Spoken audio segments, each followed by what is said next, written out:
No? Yes. I apologize that we did not notify you earlier, but we would like a motion, so this might be shortly in this area, Okay. to move up the brownfield discussion to earlier in the agenda so that these gentlemen can exit. Okay. Would you like it moved to 9A, or do you want it earlier than that? I'm thinking maybe we can push it to number 5 and then push everything down. Sure. Well, it has to be after number 6. Oh, does it? Oh, after the, Okay. yeah, okay. So 7? Or 6E. All right, yeah, we could do that.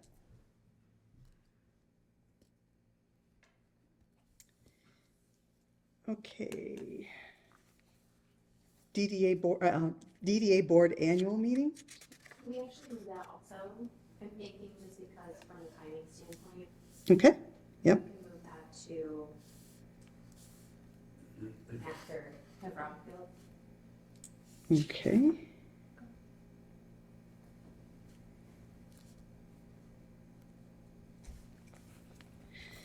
Okay, agenda item number 6, the consent agenda.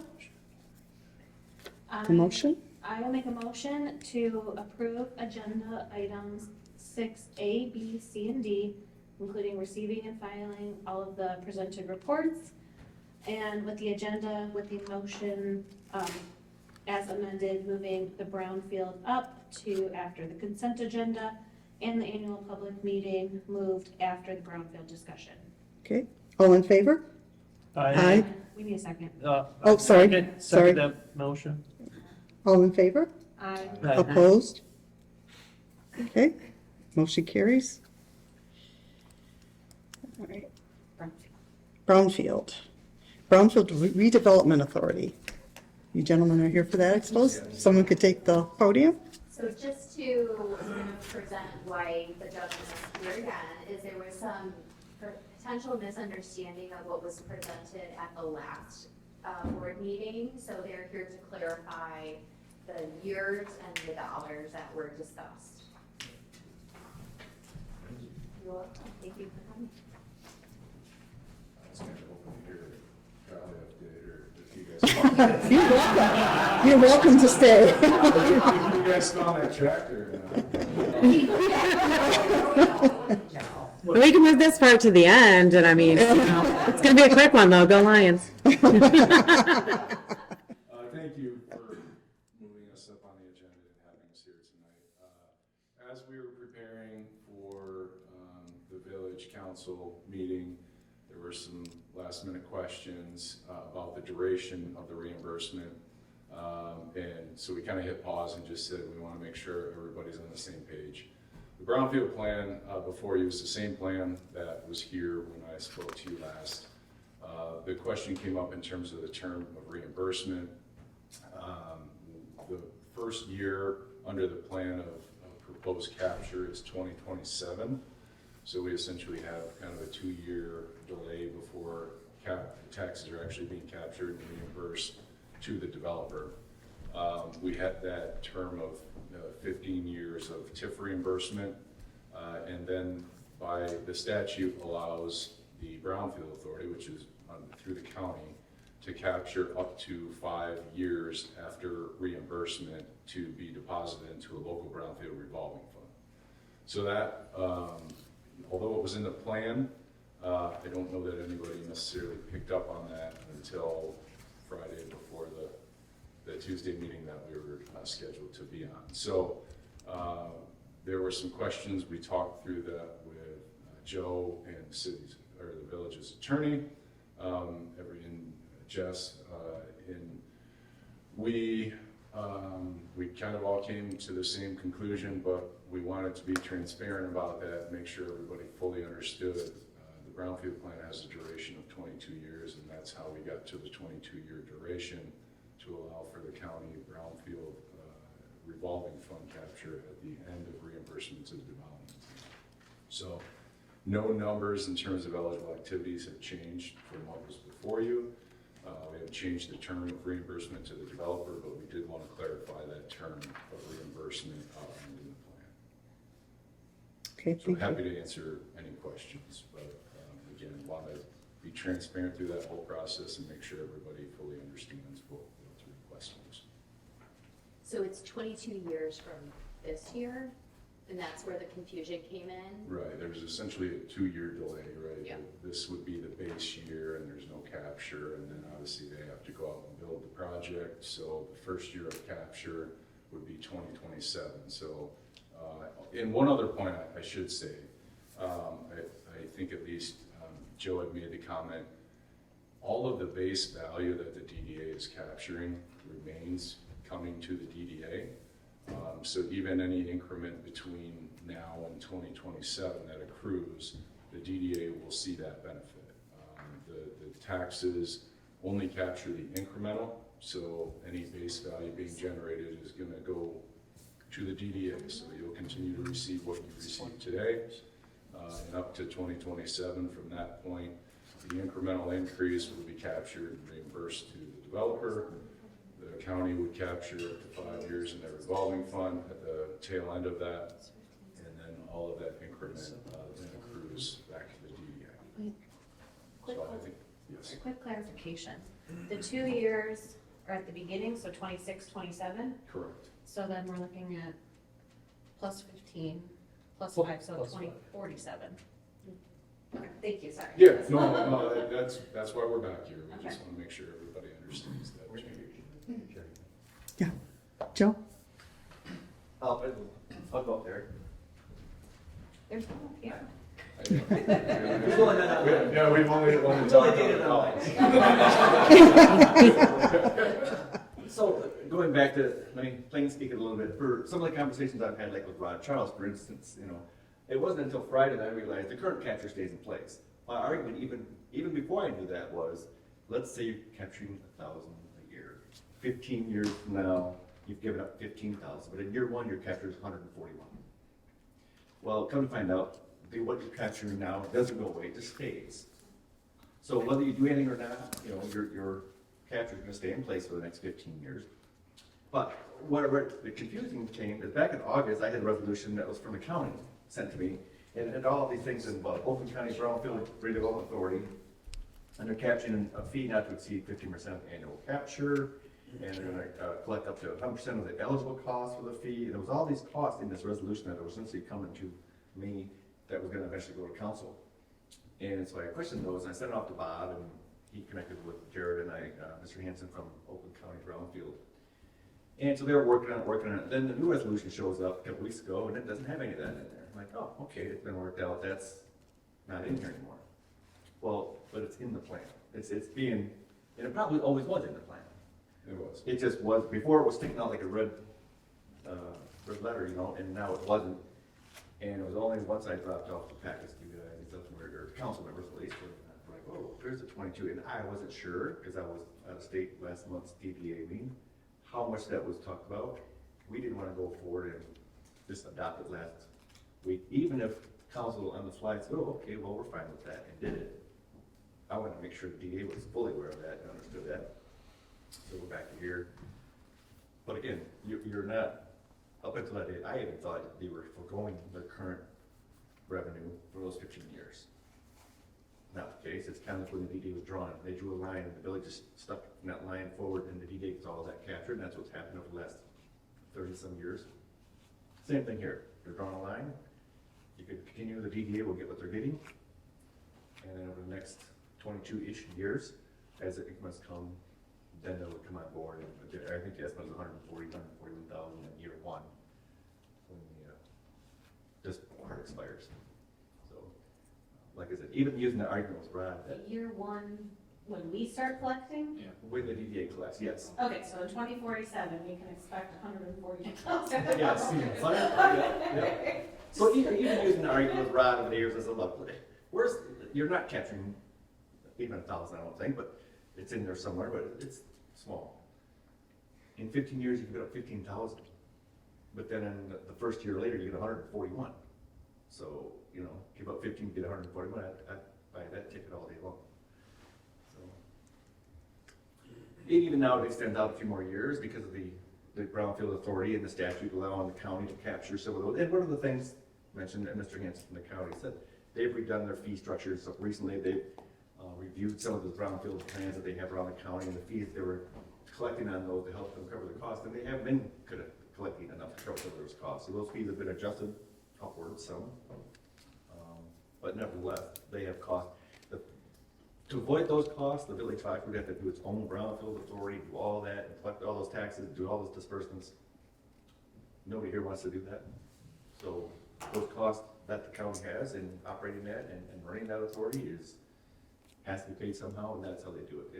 They're piggybacking under the capture for the developers. But the developers basically still roughly the same. So that's an additional 5 years basically on the end of that? I would say so. Well, I was looking at it 7 initially, counting the first 2 years that are. Yeah, we're essentially delaying capture for 2 years, then the Yeah. project starts to capture, allows for build out, right? So the Yeah. DDA, I'm assuming there will be some partial, bumps for construction. So the DDA would receive that, and then 2027 would be the first year. And then at the tail end of that is that revolving fund capture. Yeah. Okay. Which is not for the benefit of the developer, it's for Oakland County to fund the program. The program. And their brownfield authority program with the county. Which could also, from the revolving fund standpoint, and I feel awkward sitting here talking, but so. From the revolving fund, that could also potentially be used for a project here in the village. Other brownfield projects. Yeah, other future brownfield projects. The fees are limited, the amount of fees that the county captures are limited to, depends on the number of active projects they have in the county. And then they split that proportionally against all the projects that they're capturing. Okay. So these are estimates, the actuals could be less on a per project basis. And then from the projection in front of you, if inflation increases and the property tax bill goes up, it could actually be reimbursed sooner. So it's the lesser of the dollar amount or full reimbursement is what the plan would provide for. So we have a 2% escalator in there. Obviously, in the past few years, it's been 5. And we can rewind time and see the years when things, went backwards. So 2 is kind of just an acceptable conservative estimate at this point. So we don't need to do anything, it's just so we understand and then can do, we still have to go to village council, because we've already approved it as presented. Yeah, we just wanted to make sure, again, full transparency, everybody knew what they were approving at that point in time and answer any questions that might have come up. Okay, thank you. Any other board member questions? I think it would just be if there's any concerns now, understanding that it's not just the 15 years, I think that's why they're here. So if there's no concerns, then we can move on. I don't have any concerns. I think without this, we're not developing. And so, I think it's like Joe said, it's kind of a no-brainer in terms of developing that property and kind of getting rid of, getting some mid-range affordable housing in here. I think it's gonna make a whole lot of sense. And then, it's going to increase the tax revenue, even though it's down the road. We wouldn't have had that revenue if we weren't developing it, so.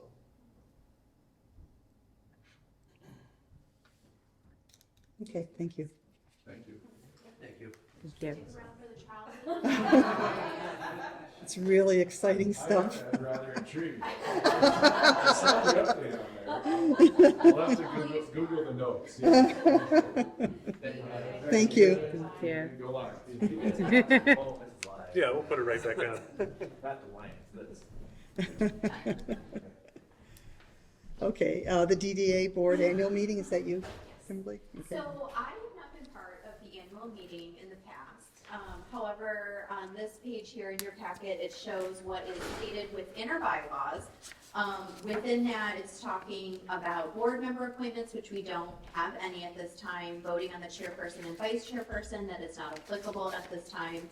So it's assessing yearly goals and accomplishments and performing strategic planning for the upcoming year. again, have not been part of this in the past. I'm looking for a little bit of guidance on how you've worked through this process in the past, if this is the appropriate timing to do these activities, or if this needs to be modified within our bylaws. What are the terms? I guess I didn't read. So this Seeing page, as I don't remember what. this page here talks about everyone's terms. Thank you. Yep. So we don't have anyone that's up at this time. Do we need to open the meeting? Like, is it, or is this just part, I don't know if we have to have like a special. Well, the only part that I don't is remember. board member appointments. I'm not really sure why board member appointments are in there, because all board member appointments by statute are the purview of the council president. Right. Now, of course, you guys can know people and you can recommend people, and maybe that's part of that discussion, I guess, an internal discussion of, hey, you have some vacancies, and you guys can, have some applicants here and there, but basically all, appointment, even deviate all the other boards go to the council president. But yeah, internal discussions of members that you're aware of and things like that, and open discussion amongst yourself. Encouraging those to join, I guess is part of that. I guess is that. Maybe it needs to be rephrased to the committee appointments, because I think I that was wonder if the, that might be it. what it that, was I too. believe that was the intent, Okay. as opposed to us appointing new members once a year, because I know when we were working on this, it could have just been me not living appropriately. Not pointing fingers, I just haven't been a part of this before. I mean, because at this point, we've been recommending board members and recommending committee members as they happen throughout the year, so are you suggesting that I'm we thinking hold for them? us, so I'm saying like, so, Oh, like so who's what assigned? committees are we going to Okay. be on, because we don't have anywhere on, like for council, you are appointed to a committee and it runs the length of whatever the years are. Mhm. We don't have that here, so I think the intent behind this, and I could be wrong, is for us as board members to be, hey, Ashley's going to be on a board committee. Okay. But that could, I think we need to clarify that, so maybe this leads into a discussion of clarifying bylaws. Yeah. Well, I don't think we just cleaned these up a couple I of years know. ago, so I think just when we come across something like this that's nebulous, that, Okay. Do you think that the timing is appropriate for strategic planning? I mean, we barely have a quorum, I wouldn't. Right, so do we want to pause this and bring it back next month? I would bring it back probably after org committee, because we are discussing it next org committee, Okay. right? And that's what we talked about, but, I think we were talking about evaluations at next work committee. right, which are supposed to align with the strategic plan, so maybe with the next, bring it up next time, and we can try to see if org committee can have some recommendations. Okay. And I think that does a little bit go into what John was talking about, our action plan that we've been working off of, the ones that we want to continue to work off of. So if I'm hearing what you're saying, we take it to org, have those recommendations come to November's board meeting, and then we can solidify that. What's that, I mean, that's. Yeah, that sounds reasonable. Yeah. Okay. And see if we can clean up this article for the next meeting, have board draft something. Thank you. Also, I'm not on the board composition, so does that mean I can't? You're, It's Kelsey. you're Kelsey Cook.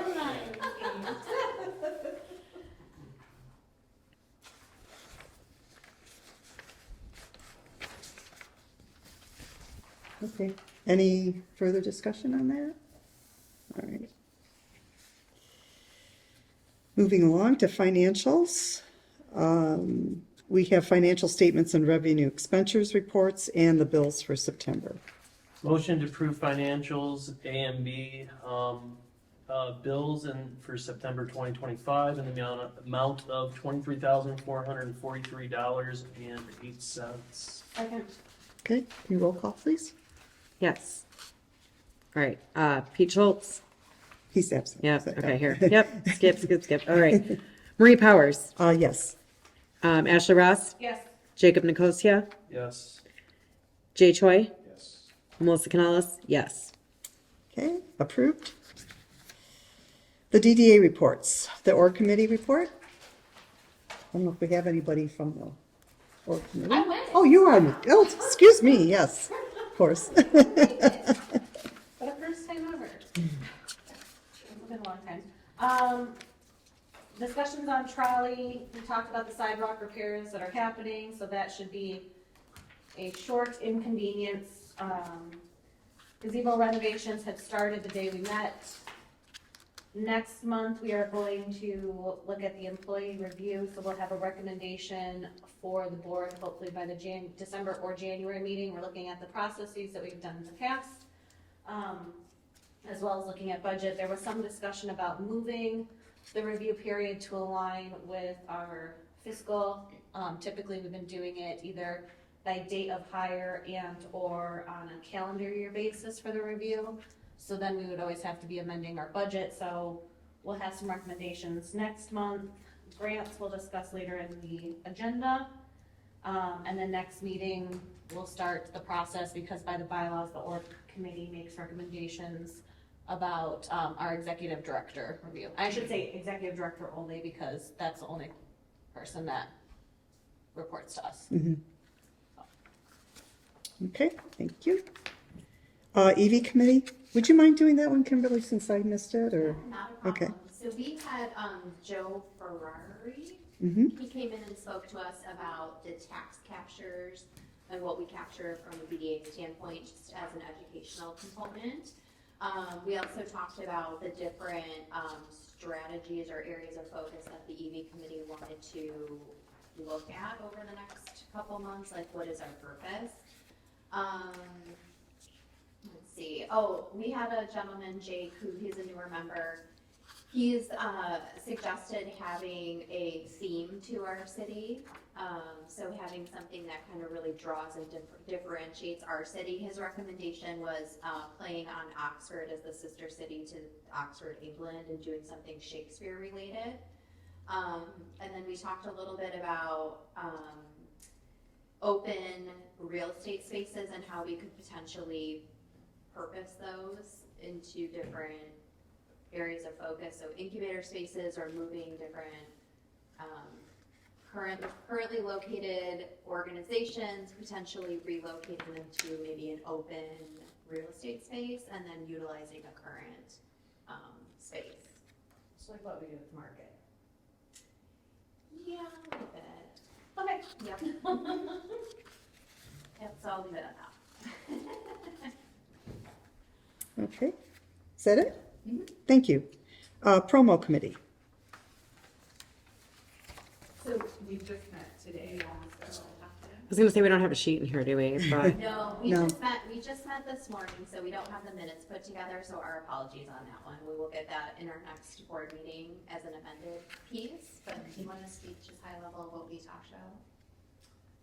Yes, so we talked about, we did like a Scarecrow Fest recap, then we talked about Witches Night, Soup and Sweet. We talked about some ideas for Small Business Saturday. And then we heard feedback this last year that a lot of businesses are very slow in the first quarter, and so we kind of came up with an idea for an event to do like in February, like a playoff of the Olympics, because the Olympics are coming up, and so kind of started to talk about that.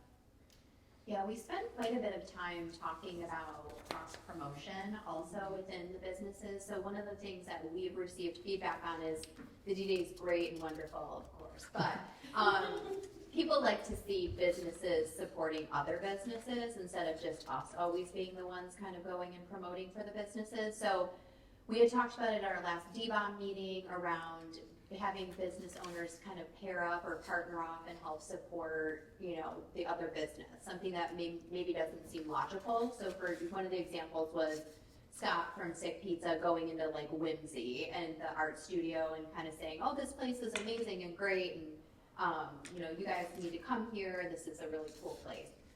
So we talked a little bit about that, on whether it would make sense to help move that along by helping to partner different businesses together, or if we should let it be more organic and kind of take a step back and let the business owners lead it. So I think we're still kind of talking through discussions. We'll take it to our DBOM meeting tomorrow morning to see what business owners think about those ideas and get some feedback from them as well. That's it. Just a comment as a business owner, I think that certainly suggesting it is a great idea and giving examples of how businesses could work together. But I think our businesses do a pretty good job already partnering up and collaborating on different events and promotions. So certainly to encourage that, but I think it can't be a forced thing. I think they have to want to do that. And some businesses want to and some don't. So And this was described as like a encouragement. So it more so like, I go out to eat at Homegrown on a regular basis. Your grandbaby and my daughter, we're dancing together outside while listening to the music, like little things like that. Now, if I would have captured that and taken a video, like, oh my gosh, great night at Homegrown, I mean, that's gold right there. But you know, it's creating the idea to have it be intentional. Actually, Patrick that we saw at the meeting that stopped in there, he owns wood chips that used to be in town. He does a great job doing that with other businesses. So just not a forced, but definitely an encouragement. yeah. Oh, and we can improve on that. That's for sure. Yeah, do I more. think just the concern was maybe a business that's not as savvy when it comes to marketing, or if they are not already linked up with other businesses and are a little more on the shy side and wanting to participate. We wanted to help foster that. Certainly, we're not mandating it by any means. You know, and then there was like conversation on is the onus on the business owner to come to us and ask for that? Should we be seeking that out? You know, it kind of got into some conversation. So I think more to come. That's something that's on our radar. Okay, great. Thank you. Next was the design committee. And I know we have I was on vacation for that meeting, but I know we have a sign grant application coming up further on in the agenda for the new bookshop. So that was on the meeting minutes. Was there anything else, Kimberly, that was a highlight? Yeah, so we talked about our current grant program in the DDA and if we wanted to make changes to that. We've gotten some inquiries from businesses around some components of the facade, or the rear entrance grants that they were asking for approval on it, and we're just not sure if that fits our current program. So we ran that up to Oakland County, got some feedback on that. And so now it's back at the design committee to look through all three of the applications and see if we want to make modifications, add some things around roofing or landscaping, and then bring that as a recommendation to the board. Okay, great. I think the only other thing is we did talk about some grant opportunities through SEMCOG. So we reviewed some of that and they're going to come back with some recommendations on that for pedestrian safety and walkability. Okay, great. Home and History Subcommittee, I don't know if there's anyone. Oh, Ashley, are you prepared for that? So we met the 6th, and then we met again, a subset of us met again today. So the biggest couple things that came out of it is our historic marker is under review with the state, so they meet in November, and so we should have an answer whether or not that will be accepted next month. Beyond that, it can take a long time to actually generate the historic marker, so that's in progress. We did some clarification with needs, what the Home and History Committee needs from the design committee to move forward with our didactics and wall panels around town. We started some solid planning on the Village 150th and America 250 celebration. So the big celebration, I think, for us is going to be July 9th, 2026. So no one can go out of town in those days.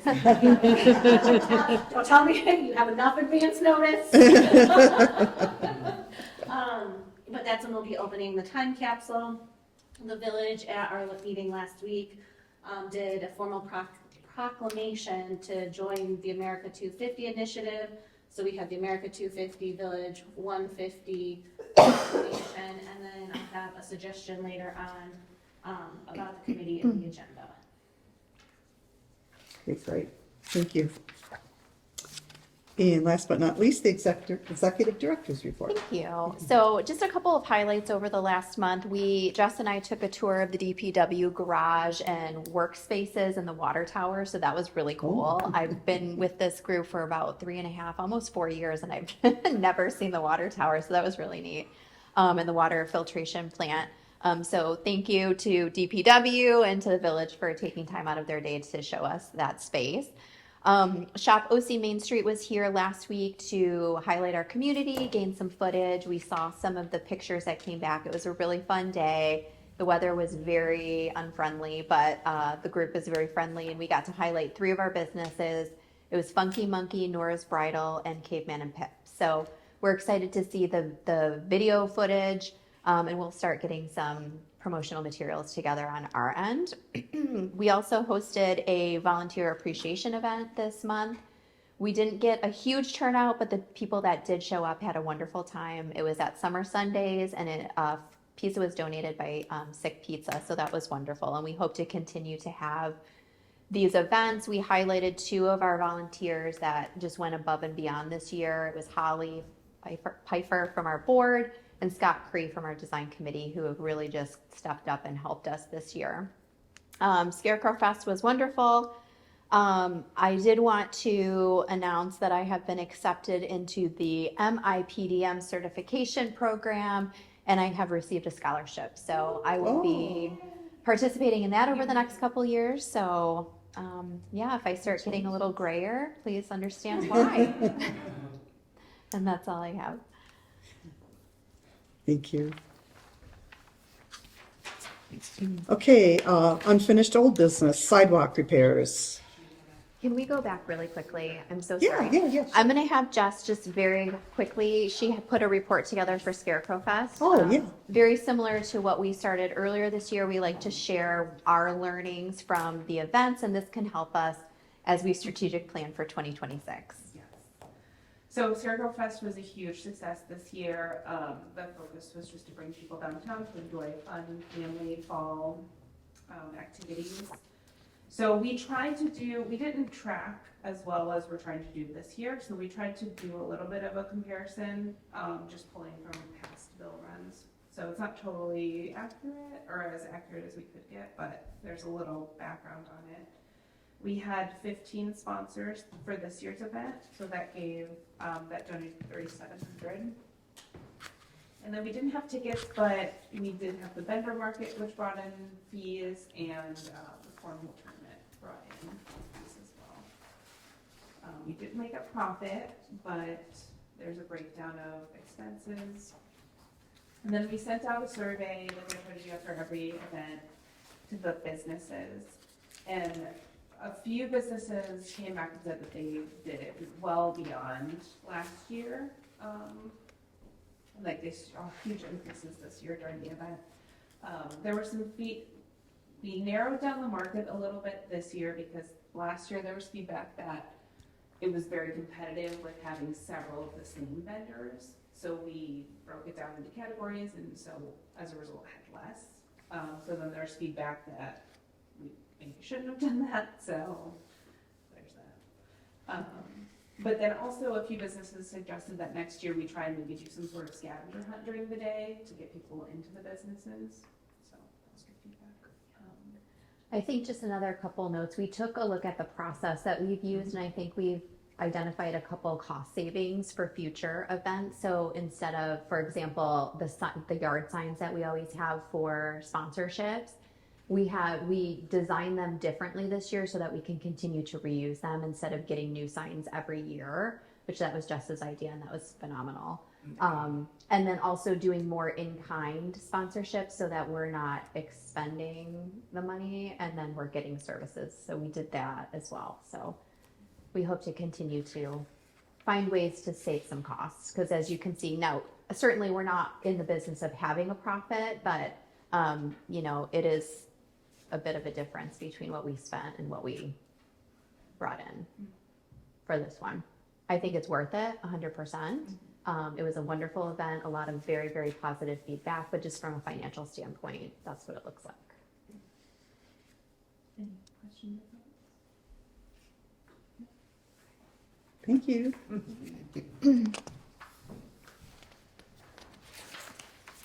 Okay, unfinished old business, sidewalk repairs. So these are just the first two, just updates regarding where we're at. They broke ground this morning for the sidewalk. They got a lot done today. It looks like both east and west side of Burdick on the north side. Looks like they got into both sides, so that's exciting. Joe has something to say. Get up. So the intent is, and we did communications last week, but the intent is to work on all of the north side, and once that's complete, then they'll work on all of the south side. Are you speaking about the traffic? Yep. Perfect, because I'm not well versed in that side of it. Please, no, please go ahead. So the original plan, when it was approved by MDOT, included all through traffic east and west to have the left turn lane. When the traffic company showed up Sunday afternoon to do it, they weren't comfortable with the shifting because it was gonna offset folks too much from the left turn arrows, and they were concerned about liability if someone misreads it and things like that. So if you came into town this morning, westbound, there was not a left turn option, and traffic was backing up greatly. We've since been working with MDOT and a new plan and hope to have that approved. Now, the one eastbound was there. Something was there, but it wasn't obvious what it was, and it almost looked like it was blocked off. So people were making both left turns and going straight from the center lane. So that was and it's, It was just for confusing. someone to have looked at the plan, give the price of the plan, then show up to do the plan and say, yeah, we're not comfortable with this, because they weren't aware perhaps of the alignment of the traffic signals. Yeah. You know, so here they are Sunday afternoon when they're setting up and they said, oh, we aren't comfortable striping and covering up the lines and things like that. So it stayed. So the plan basically now would be, as you're coming westbound in, they've removed all the sidewalk, as for instance, in front of Red Naps there. We'll, instead of having it closed from the intersection from the north, heading northbound, right there, we're gonna move the barricades back further, maybe 50, 60 feet. So if somebody's approaching from the east heading westbound, if there's only a couple cars stacked up to turn left, they will be able to then go back to the curb line and go straight through or turn right. Okay. Now, if you get too many cars stacked up to turn left, that opening won't be there. It's a compromise. So that's kind of how we got from here to there to here to there. And, but yes, they were working out there still late until dark, removing the removals on this side. So Yeah. they know timing is of the essence and the weather is questionable at times, so they're on it. Yep. Thank you. Yeah. Thank you, Jim. So as of now, it's anticipated to take approximately 3 to 4 weeks for full completion. I think that's being Taking the weather. conservative. Optimistic? Yeah. No, I think it's being conservative, honestly, okay. but that's just me. I don't want to jinx it. So moving on to the gazebo, just really quickly, they kicked off work last week on that. So they've been scraping paint, kind of getting things ready to repaint. They're going to be repainting and doing some brickwork and some internal roof work, not the shingles, but the inside. I apologize, my background is not in architecture, so I'm learning as we go here. But and then they'll take a break, so they're going to wrap everything up by close of business on Friday because we have Witches Night this Friday, and then they're going to come back next week, mid to late next week, to finish with the railings. So that should be completed in early November. Okay, great. And the trolley.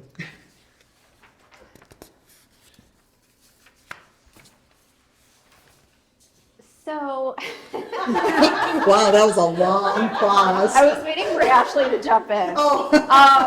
So at org committee, she didn't review any of the details that we talked about at org committee. But the recommendation from org committee was to sell the trolley after the season concludes, which would be early 2026. We have a meeting scheduled with Lake Orion on Thursday to talk about their thoughts around the program moving forward.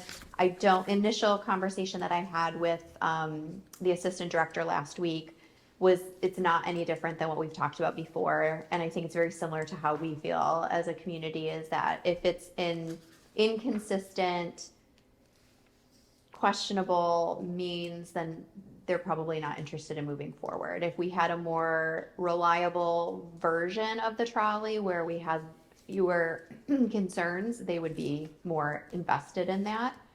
We also did talk about, in the org committee, talk about the potential of managing the trolley ourselves and not necessarily through a transportation company. I personally don't like that option, but that was brought on as conversation. So I think for tonight, the recommendation from the org committee is to sell the trolley. So I think that is what would need to be discussed. With no plans to replace it, or is that just a separate discussion? I think the plan would be to try and secure grants to help support a new and improved program, but timing would be TBD depending on grant applications and whether we were awarded the grant or not.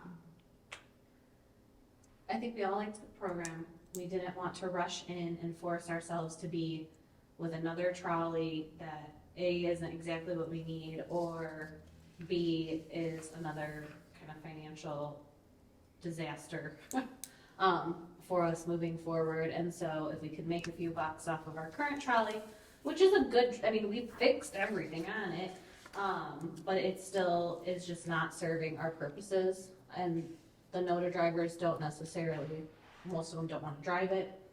The discussion around staffing our own is the only thing that we don't do or pay for anymore is actual, like, the driver on our payroll. So we pay NOTA for the driver, but the insurance, everything is through us, and so the scope of the project has just changed. So we wanted to continue the program pending, you know, looking at grant applications and getting funding to buy a newer type trolley.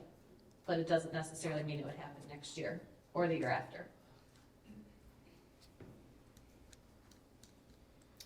Do you want board feedback or to this? Please. Okay. Yes, I would love to know where, and I recognize that we don't have a full board this evening, but I would like to get a general idea if the board is in support of selling the trolley or if we want to try and make this run. I could go first. Okay, please. I am in support of selling the trolley because it's given us just a lot of headaches with the maintenance and the inconsistency. I think it's very confusing to the public when they don't know if it's going to be running this weekend or we have to put out a last minute notice that it's down again. So, however, as a business owner, I have seen the benefits of the trolley and bringing new business into our town. So in that regard, I hate to see it go. I also think there's a lot of other ways we could utilize the trolley just within Oxford if we don't have a partnership with Lake Orion. And I know the EV committee has talked a lot about going into the various neighborhoods and doing events that way, and perhaps only having one weekend night where the trolley runs on some selected route. I'm a little uncomfortable with not knowing when that might happen, that it could be a year or two or even more away. That tends to tell me that it's not going to happen when we keep pushing it back like that. So I would like to see us pursue a grant to purchase a newer trolley. But again, I would not be opposed to selling the one that we have. Is your thought process to continue to run the current trolley in some capacity while we're seeking out additional funding or funding for the trolley? Sure. I mean, if it makes it that far. Well, I think the challenge we have right now, and certainly we've had quite a few maintenance issues. I think the challenge we're having right now is having consistent drivers, because we have some drivers who are refusing to drive the trolley, and we have some drivers that are either out of town or medical issues or whatnot. So, but I do agree that our reputation as a trolley program is very low right now. I mean, and there's certain events like the Polar Express, for example, that was hugely popular, and I think the trolley really fits into that, the whole theme. And I also like seeing it running around town because it fits the atmosphere that Oxford is, the quaint small town. And I hate to just give all that up because I think it kind of fits with our ethos and offers benefit to community members. I think we just need to make it a reliable, consistent product so that, we don't lose our credibility with the community. Oh, it's broken again. What's wrong with them? They can't keep it running.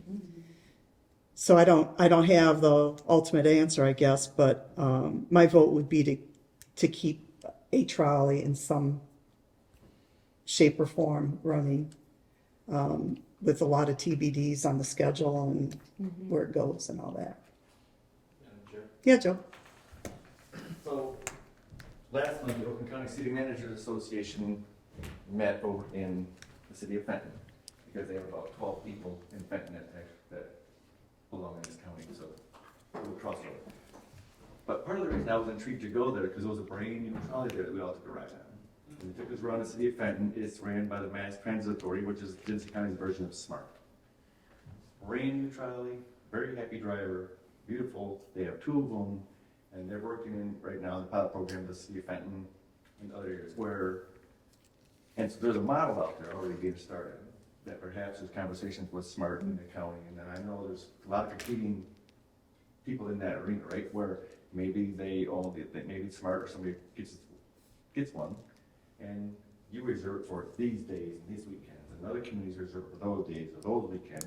There's just, it's out there. They have 2 of them, and they're very nice. So they're rentable? So I'm can I say this really quick? Yeah, go ahead, Ashley. MTA and their support system is different than, It's county Our- village based, yes. there are funders there that we do not currently have. Yeah. Well, I mean, you mean like SMART? No, Oh, I mean, there are funders within those communities that we do not have within our community. yeah. Well, That- You mean our community in Oxford or our community in Correct, town? so they can Okay, have right. 2 trolleys, but there are people there that can Yes. just buy them Subsidize a trolley.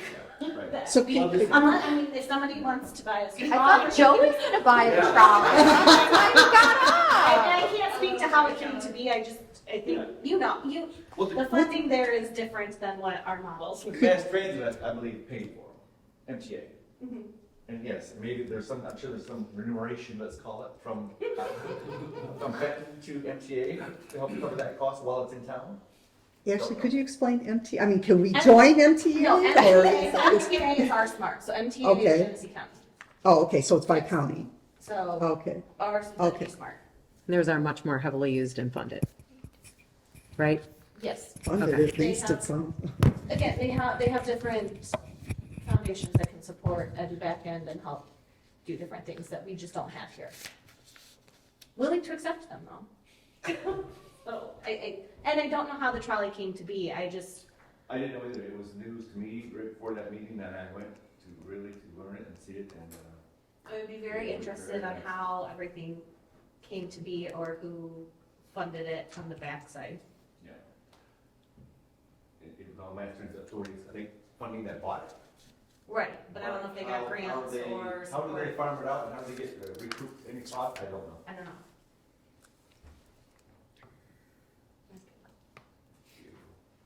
Any other comments from board members on the trolley? Yeah, I think lack of dependability creates the trust issue, which makes it so people don't want to use it or depend on it necessarily. People are worried about getting stranded. People are, you know what I mean? So I would say getting rid of it before it completely tarnishes the reputation and makes it not something we can do in the future may be a good idea. And it seems like we have half a trolley. So, Right. Well, and if I go out with my family and I've got my kids with me and I want to go down to Lake Orion and have dinner, I don't want to have to worry about getting home and finding, it's not, I would not take the trolley with my family due to the concerns of will it be up and running this night, especially in the cold. especially in the cold. So in the winter, it's a non-option.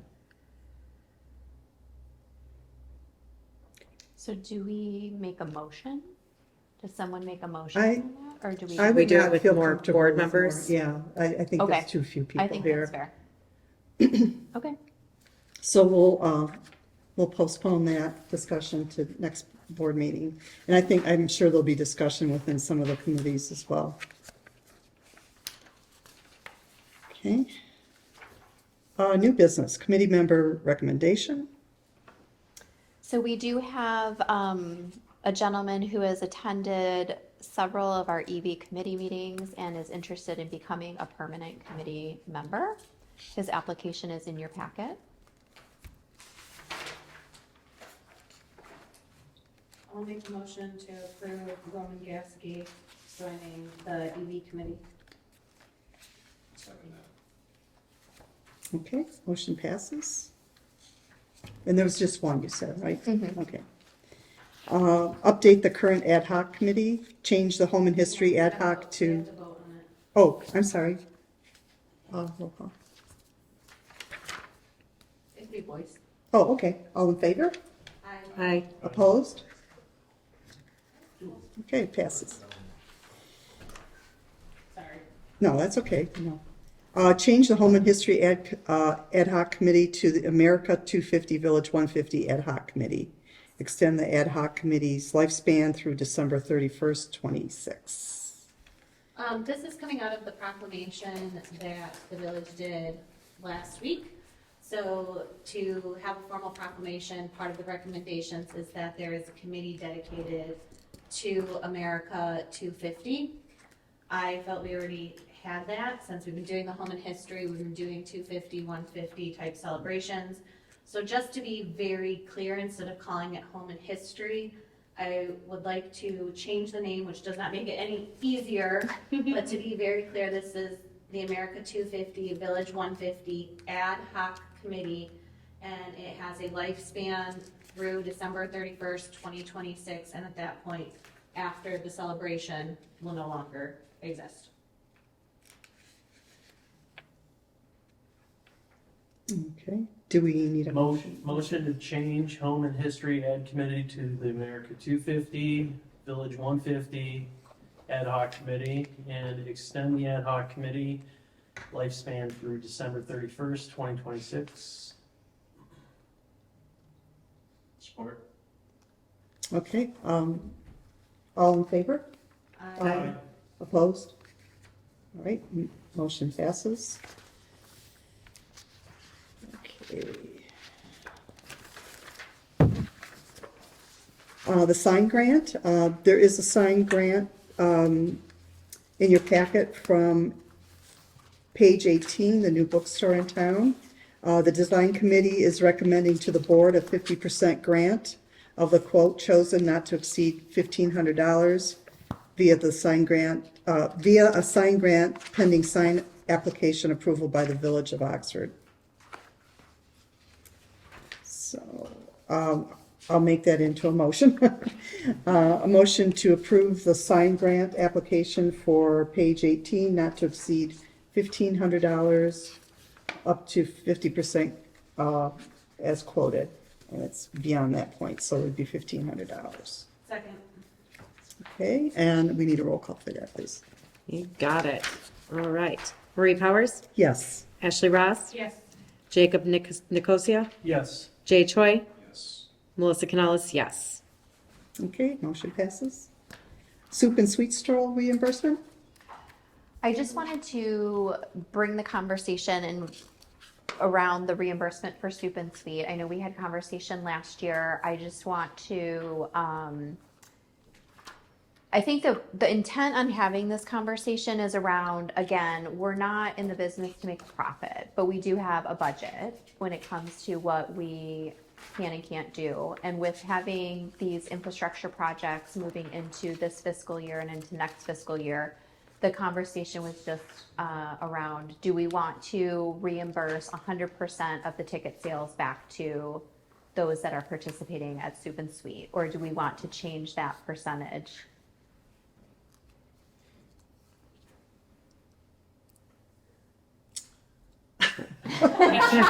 I would like to hear from the business. Yeah, owner. I'll call on myself. And just to be I- clear, before you say anything, Yes. the intent is not for it to be, 50-50.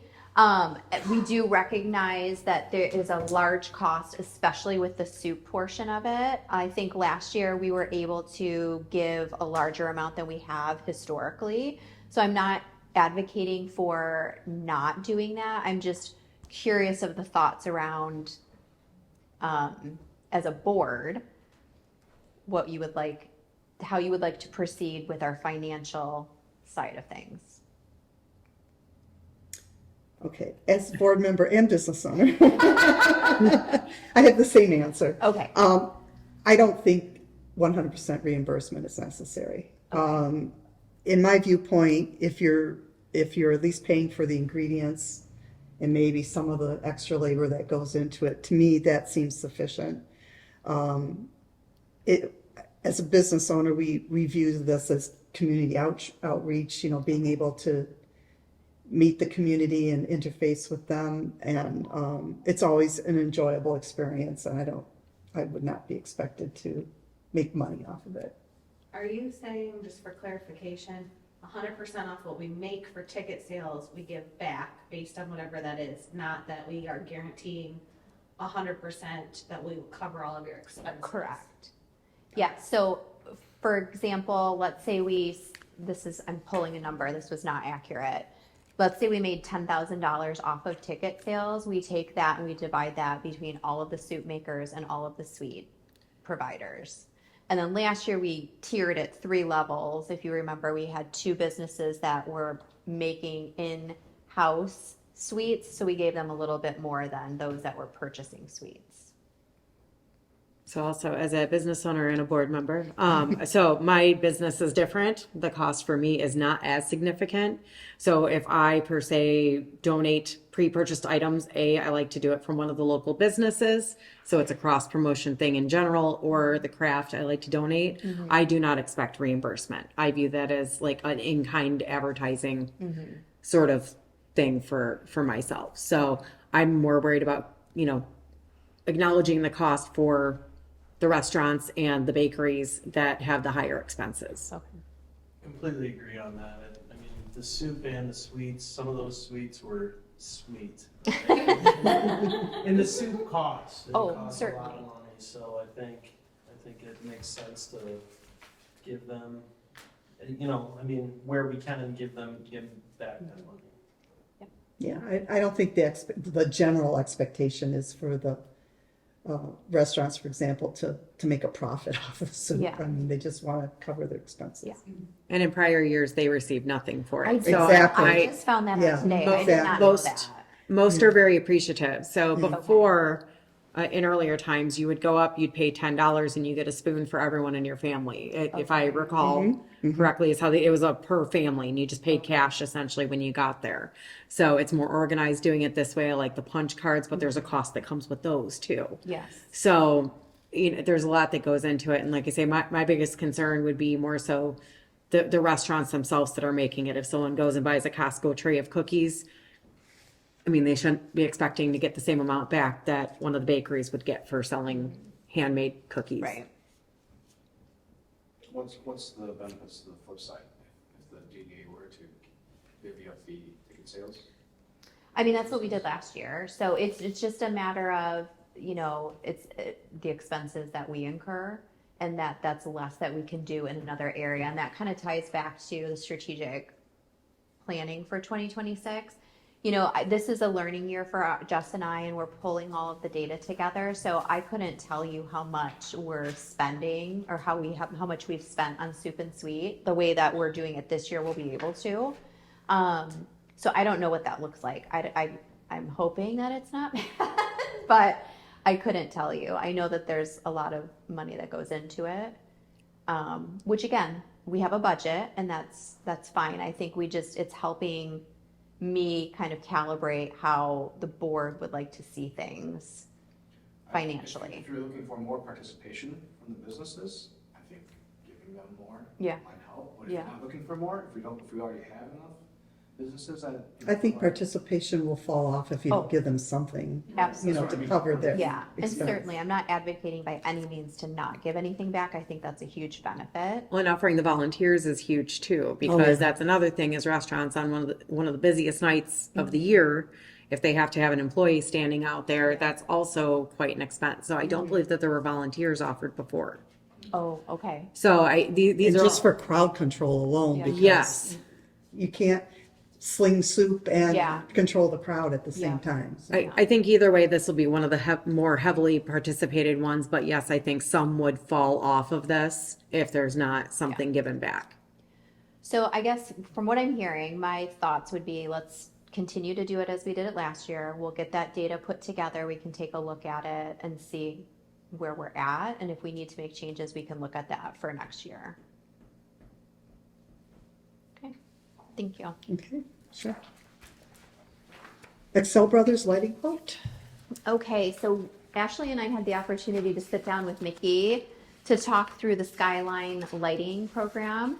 We've had this on the agenda before. This is the official quote that they have provided to us if we were to transition to a more permanent solution. The solution that was installed 2 years ago was not intended to be a long-term solution.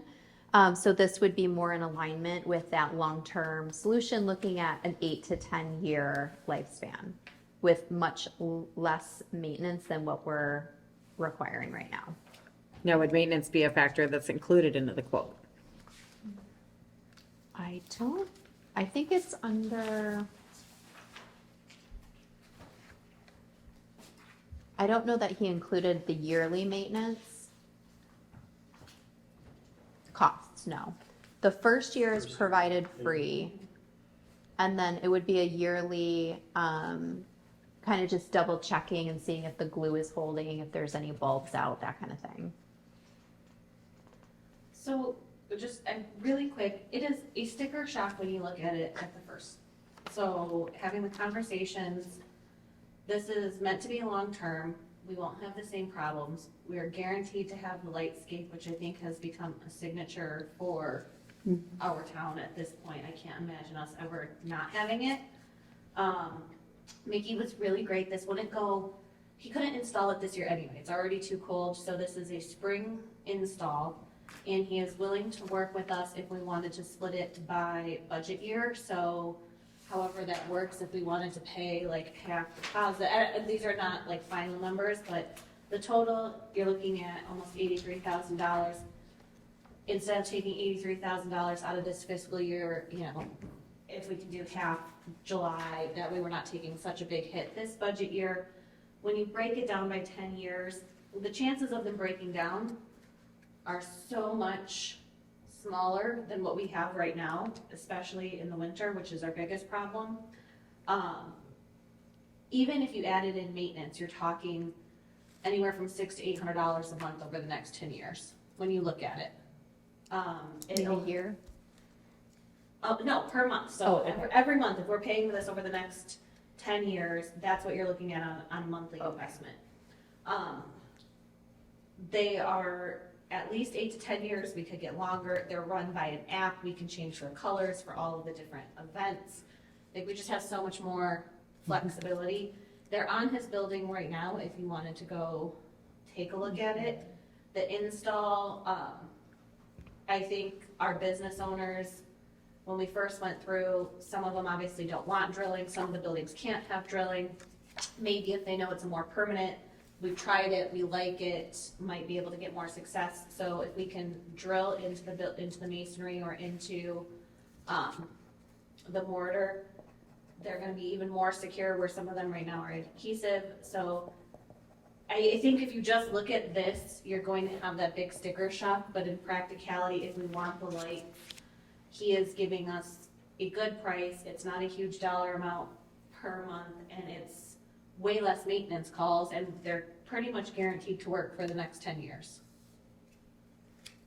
And they're very, very local if they need to come and do repairs. Like across the street. He can do it from the comfort of his own home. All of us live in a winter. I know. we all come to town. Kimberly's having a good day or a bad day. Yeah. I don't know. Depending on the color, yeah. So what do you need from us today? Approval of the full amount with, You would need TBD. approval. I think what we could do is, we wanted to present, and I know you had thrown a number out before. I did speak with Rod and said the same thing, so I know that he was in favor of it, but I think because we don't have everybody here, we don't feel comfortable making such a large purchase. I think if you did ask Mickey if he was fully okay with breaking it down by 2 budget years, whether it's 60/40, 50/50, and if we could have that, hey, on March 1st, this is what's due or whatever, and then on July 1, this is what's due, I think we could make a really informed decision. Yeah, I'd like to understand our current budget and if we can actually afford it. Like, I understand that this is a good price for what we're getting, but can we actually afford this is my biggest question. So the short answer is yes, but the longer answer is, it's, going to the bank and taking out some money for it. It hasn't been baked into our 25-26 budget. But we could. do we know if we're able to split the payments into 2, when we would have to pay the first payment? For him to start the Yeah. work in the spring. He's pretty flexible because we're a longtime partner and we work with them consistently throughout the year, especially the last couple of This years. is a big thing to Yeah. ask somebody to float, so that's kind of where it's like, if we can just get those when he actually wants it and needs it by, Mhm. based on our Absolutely. budget years, Yep. if he can do that, then I think we can answer Mhm. those Absolutely. questions. Yep. I agree, it's such an intrinsic part of our downtown now, I can't imagine not having those lights. And it would be good to get feedback as to what businesses would allow for the drilling and placement in here too, because he said the gluing is not a permanent solution. It's definitely going to be more secure and require less maintenance in the coming of years, which can impact. Well, I think And that, I will say too, so the track that he showed, it's like, I don't know, think of like a stick. Right now, our lights are individually placed, and so you have any issues in between, they're not attached. So even with the adhesive, it's better. So if you aren't drilling, you still have more space that's like stuck on there, but if people are good with it and have, hey, this is permanent, it's not just a temporary thing, we can drill. Yeah, That'd be great.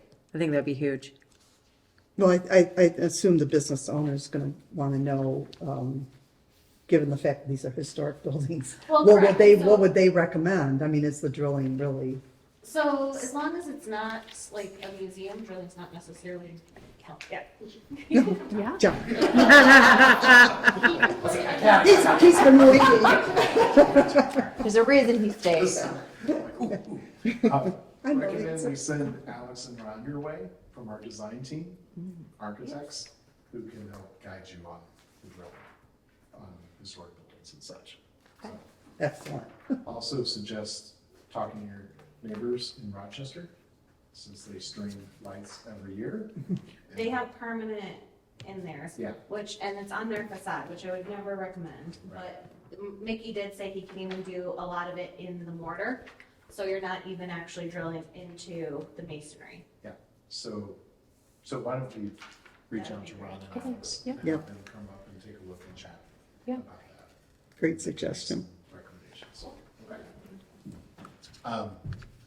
Since you're talking about costs, I don't know if you guys have gotten into what you want to use your technical assistance funding for from Wayne Oakland County this fiscal year. So that's available now. It's a new fiscal year. So that's $10,000. You can use it for anything you want, including this project if you like.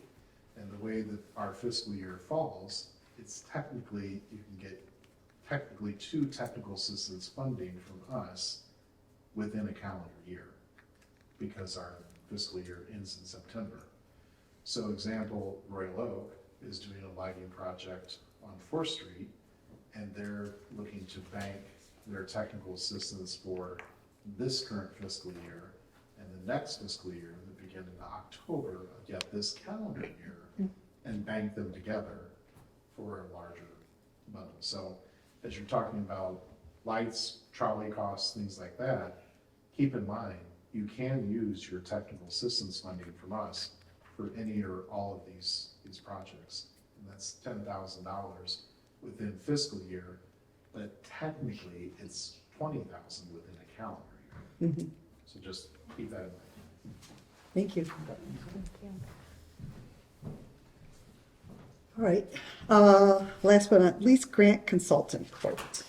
Yes, so I believe it was 2 months ago, maybe last month, that we were talking about grants and applying for grants, and it was recommended to move forward with getting a quote together for contracting out that service. So the quote is included in the packet. If you look toward the back, that's where the financials are on page 9. And these owners of this business are former DDA downtown directors, so they are very familiar with what it entails to be a downtown director, the types of projects that one DDA might be interested in. When we talked through it, I just talked through some initial ideas around grant opportunities. They are definitely subject to change based on our strategic planning. So I would be looking for a motion to move forward and contract with this organization.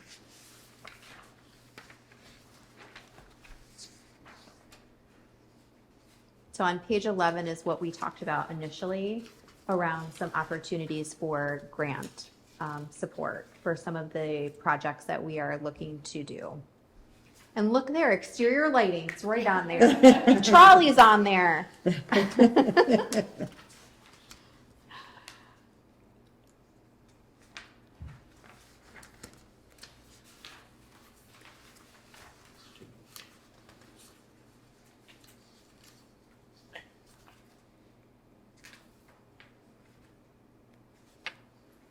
I'm not sold that we need this. I think you're learning a lot. I think that we're streamlining things. I'm not sold that we need to contract out grant writers. I mean, they could spend their phase $1,000 looking for grants and not find anything. And maybe that, John, with you being here, maybe you can speak to that a little bit. Again, this is not my wheelhouse. This is not my background. I did kind of raise the question at the manager's workshop last week. Not that many people responded, but those that did respond do not do inside DDA office grants. They utilize a grant writer that's on staff within the municipality. But again, I don't know if you have any like larger scope of, again, of what we're looking at. Yeah, sure.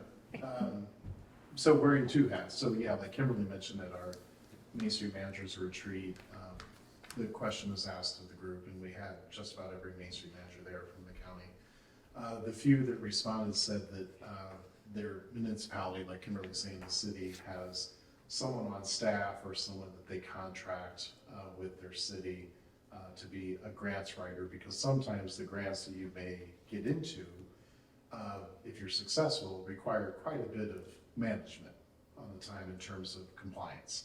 So it just depends on the complexity of the grant source you may go for. And then just speaking from personal experiences too, having been a downtown director as well, writing grants and getting them, things like that, there's different ones to pursue or look at or explore. The time involved in looking at those and pursuing those, and then the grant management of those as well, that can take some time internally. So that was kind of the feedback from the managers last week, that the few responded that they have in their municipality where they have somebody either on staff as a grants writer for the city overall, which encompasses working with their downtown, where they contract with someone. A few of them, I think, Royal Oak, Rochester, Pontiac are 3 that I am aware that have that built in within their city government somehow, some way. And others are kind of doing it on their own when they're looking for things. And it's a question of time and capacity depending on the grants sometimes. Do you have any information on the ROI for, The return on investment? yeah, for communities that do invest the money in a grant writer? I don't, off the top of my head. in Because terms I'm of- looking at the pricing and it seems very open-ended to me. I don't know what a quote-unquote typical grant is likely to really cost, Or how much time? cost in the long run, What because you don't know the cost. time. There's different grants from different sources. I mean, technically, like some of the grant programs we offer through Genesis and Michigan State Federal Credit Union are relatively small grants. They Right. don't take a lot of time and effort in terms of pursuing them and then managing them on the local part, or it's more on our side internally. It just depends on the grant source. I mean, especially federal dollars. I can tell you, the Arbor project that Wixom is doing with us, that you guys are part of the placemaking projects, because they got federal dollars as part of their project. There's a lot there that Laura, who is Kimberly's counterpart for Wixom, is doing on her part, just in terms of reporting and things that they have to put in place because it's federal. And so that's one thing to keep in mind, that anytime federal dollars are hitting a project, even if it's just $1, sometimes it opens the door that there's a lot of management and reporting and criteria that have to be tracked and managed. State programs sometimes can be that way, but maybe not as over the top as the federal programs. More localized programs from, say, an area foundation or for the county or a private individual or sponsorship. You guys know as well as I do in terms of what you have to do in terms of, reporting and demonstrating the impact back to a sponsor. So it's kind of a case-by-case basis. And the only other thing I can say in terms of grants is that sometimes I've run into this many times with communities where you're like, can we get a grant for that? And sometimes my shorter answer is no. and sometimes it's just, we sometimes think of getting a grant for everything. It's like, sometimes just do the fundraising for it. It is a lot less complex, or get a sponsor or support for it, than sometimes going after that grant, applying for it, no guarantee you're going to get it, and then potentially have the reporting requirements that may go for it. So if you're looking at something like, $20,000, $10,000 grant, you kind of want to ask yourself, is it worth it, or can we potentially raise the money easier by just doing some good old-fashioned fundraising, which again takes time to do, but it just depends on every grant scenario.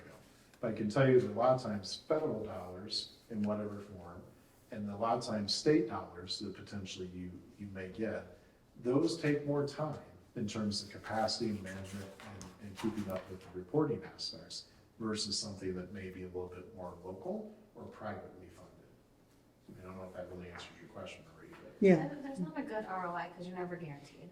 no, right, To do a federal Right, grant, yeah. if it's just me, takes me like a full work week. So anywhere from 30 to 40 hours. I think their prices are fine. The admin indirect is coming when you're doing state or federal, if they're allowable, what our negotiated rates are, if they're going to be managing it, and there's still no promise. This company's not local, so I don't know if you had any suggestions about if other municipalities are doing more local. We don't have the same resources that Yeah. Royal or Rochester do, so. Yeah, Yeah. yeah, and Pontiac has grants in this year too. So, I don't, in terms of, that's something that I personally have not tracked in terms of local grant, writing folks. I mean, they're out there, but I just don't know any off the top of my head. Just to clarify, I did ask through Oakland County, and this was provided through Michigan Downtown Association because there wasn't anything found through Oakland County. So I'm wondering too, maybe we look at it a little differently. Some of these things I think we're gonna look into, but like the trolley, we know, we've heard from the majority of folks, we want to continue. I think we might wanna look at pitching it instead of this unknown or potential projects. We want a trolley. We know it's going to be a 6-figure type project, depending on whether it's federal. Like if we really wanna do it right, work into the costs and then see if there's any people that would be willing to do the research on that, or even if it is this company, but maybe narrow it down instead of just saying, here's broad go for it type of thing? Yeah, I think this was just to get the quote together, we had to talk about what we would be looking for. So they had an idea of where they would be spending their time. And I'd like to hear more about what they've done in other communities and see, yeah, like she mentioned, what the ROI was on that. And it's never guaranteed with the grant, yes, but, you know, if $2,000 gets us 100,000, then that's a no-brainer. Well, and John, maybe you can speak to it more, but like, in my experience, right now is a really crummy time for grants. Oh, boy. We're looking at so many different things, and so I don't know what the state or Oakland County has, but Yeah, it's weird times right now. It just depends. I mean, because we know with the new state budget that some of the grant programs that MEDC offered now may be gone or paused. So we're still kind of waiting to see what the fallout is from that and what's going to remain. So a lot of it depends on what you're looking for. And it might be a time where we're not relying or looking towards government sources as much, but have to fine tune our skills towards more of the private sector or private industry or corporate sponsors or things of that nature. So, you know, a breakdown that I can often give in terms of Main Street communities to think about, and this is applicable for nonprofit models of downtown organizations, but it's also applicable when you think about fundraising a little bit. It's a third rule. So 1/3 is public source funds, 1/3 is private sector, which is a broad swath of what can be considered private. And the other third is miscellaneous. So it may be something that you do as an event / fundraiser that raises money for a specific cause or project. So yeah, right now, the government funding, both federal and state, is a little bit up in the air. So I think if you're going to get into some of the grant funding, you might find that some of those sources are going to be more privatized, or private foundations or corporations or things of that nature. Not to say that there aren't federal dollars or state dollars, but it's kind of a moving target right now. And to your point, I mean, yeah, if it costs $2,000 and they land $100,000, I think you got your return on investment pretty nicely. Yeah. So potentially you could just take one grant that you get your ROI back easily. So I guess keep that in mind for sure. Yeah, it's always a challenge.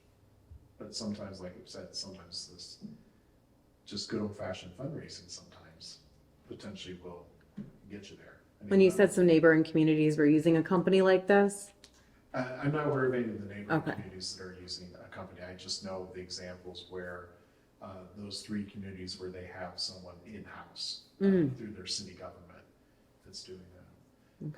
Flip side, we assisted the Main Street group in Pontiac actually assisted the city, who was the applicant. The Main Street group actually wrote the bulk of the grant application to SIMCOG to do a study for the West Alley, for a pedestrian alley in downtown, and then punted it over to the city to put the finishing touches on because they had to be the applicant. But the Main Street program actually partnered with the city to do the application to benefit a project in downtown. But the city now is taking the lead on doing the RFPs and things like that because they're the applicant. But so there's different scenarios like that. Yeah, it could be different ways like that. I'm not sure I'm answering your question, but it feels like I am. But to your point, I mean, yeah, the ROI doesn't take much for private Just sector. one. I mean, it's always a risk with grant writing. I mean, sometimes, I can even think, you know, our first pass of doing the public placemaking where we applied as the state with all of our Main Street communities going together under Oakland County, we thought, man, this is giving them exactly everything they wanted. We didn't get it.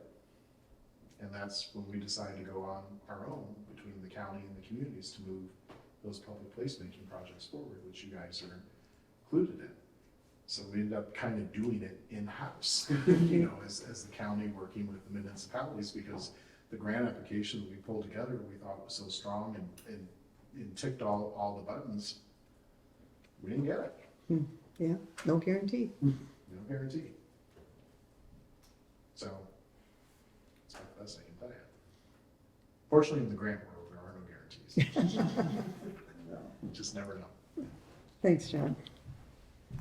I'm glad I stuck around. Yeah. Is this another item we want a fuller board input on? I hate to delay everything, but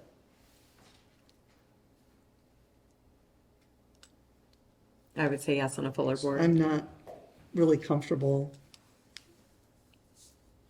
deciding. Yeah, we should wait for full board. What does our timing look like? I mean, do we, We don't have any specific timing. I think, we can wait until the next board meeting. I do like the idea of kind of pinning this to a specific, Yeah, we can, project like the absolutely. We trolley can or- certainly go that back and just say, gets a little bit more. one time, like one project, we'd like for you to work on one project and see how that works. Excuse me.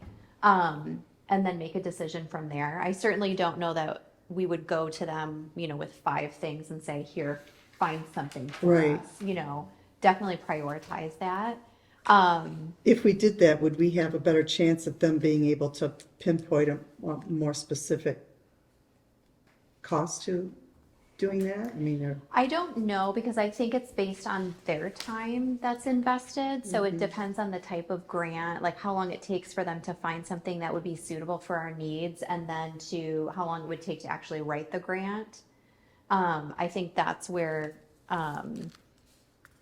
if you're looking at the breakdown.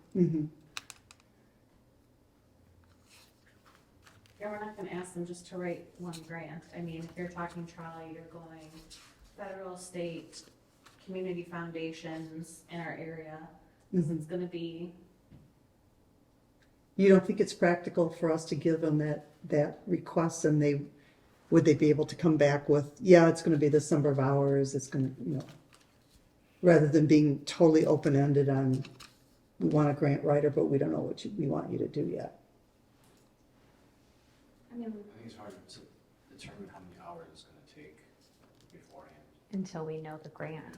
I mean, Ashley, you have I'm- a yeah, background in this, Yeah, so I feel like you are the best person to speak to this. I don't feel, with this particular company, I know you say they have DDA experience, I don't see it for our needs. And I guess it's more of my biggest hang up right now is we have these specific needs, they're not local, they're not gonna be down here managing it, we're gonna have to report out everything anyway. I don't see this being a super big time saver. I mean, we're gonna ask them to do Community Foundation of Southeast Michigan. They're in Charlevoix. So they don't have that relationship already.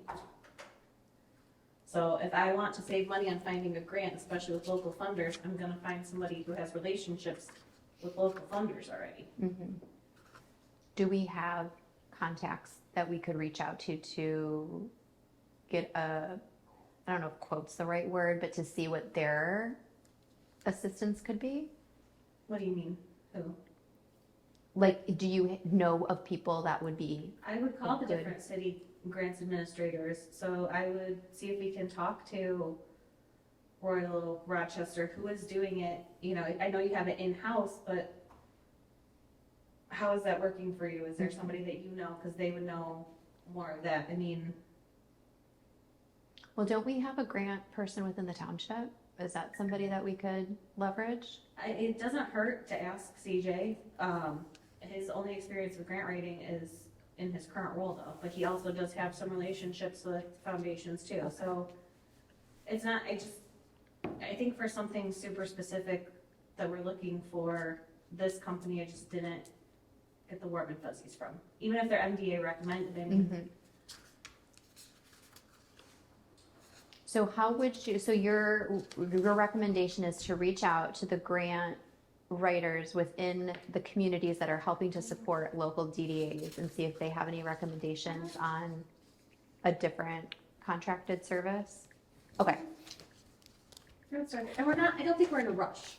Okay, So, Kimberly, I can put you in touch with at least one of them. okay. Isaac and Kristen can help me with the other two. Okay, is Isaac from Royal Oak? Okay, yeah, he said he was gonna send that, but we never connected after. And if you want to contact the Southeast Michigan Community Foundation, I have one. Okay, perfect, thank you. That's good. I think, Fort County is going to be helpful, but they're minor dollars in Yeah. what this project entails to be great, so.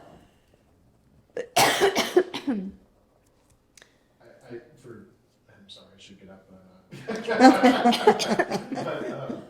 I would also put the Mott Foundation on your radar, because they did contribute towards the relocation of the historic depot in Holly.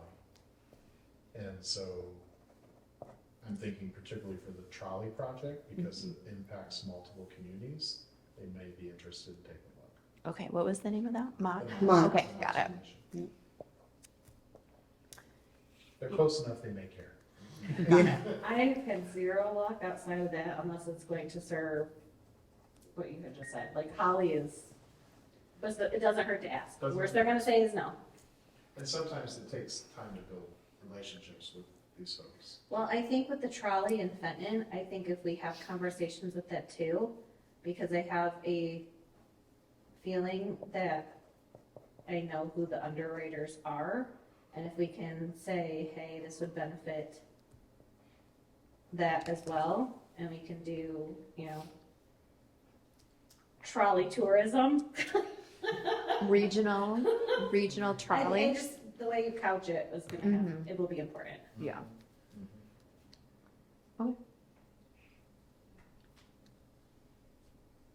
Okay.